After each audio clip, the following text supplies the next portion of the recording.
You'll hear what George Santos said to Marsha Kramer in just a moment. But first, let's tell you about the whole day. Prosecutors accusing the congressman of using political donations for luxury clothing. And they say he pocketed COVID jobless benefits while fully employed.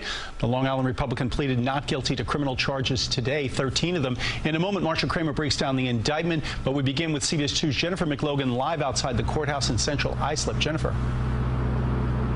Good evening. George Santos fabricated his qualifications, then minimized the lies to the court of public opinion. Now he has to defend himself against federal charges, and he's already doing it. He's begun fundraising off the indictment and tweeting, "It's a witch hunt."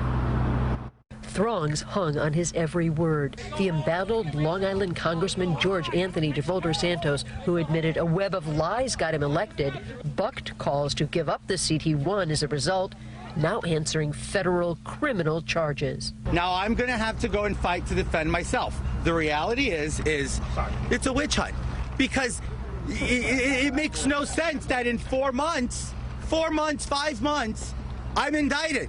In court, looking muted, he pled not guilty to fraud, money laundering, theft of public funds, and false statements, centering on what the U.S. attorney calls fraudulent schemes and brazen misrepresentations. $50,000 in political contributions for campaign ads to instead buy designer clothing and pay down credit cards and car payment. Applied for unemployment at the height of the pandemic while he was employed, earning $120,000 a year. Overstated his income in congressional disclosure forms, falsely claiming he earned nearly $7 million, all of it he denies.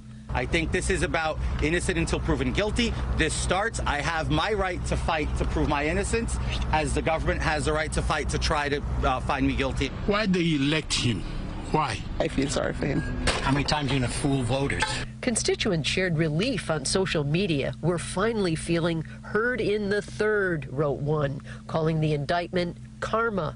It's a celebration. It's a huge step forward. And it's incumbent upon Kevin McCarthy to expel George Santos. He broke the public trust, and he likely violated federal law. Santos is free on $500,000 bond. The judge said he will be allowed to leave the state at Santos's request to fundraise for re-election. And he's already talking about the future. This has been an experience, for a book. He left with an American flag. Thank you. Here's the flag. Thank you, Jimmy. I'll take the flag. Thank you, ma'am. You don't deserve that flag. No. There are still multiple other investigations, including a check fraud trial hearing that begins tomorrow in Brazil. But these charges carry a maximum of 20 years in prison if convicted. We're live tonight in Central Islip. Dana, Dick, back to you. Thank you, Marsha. Pardon me. Thank you, Jennifer.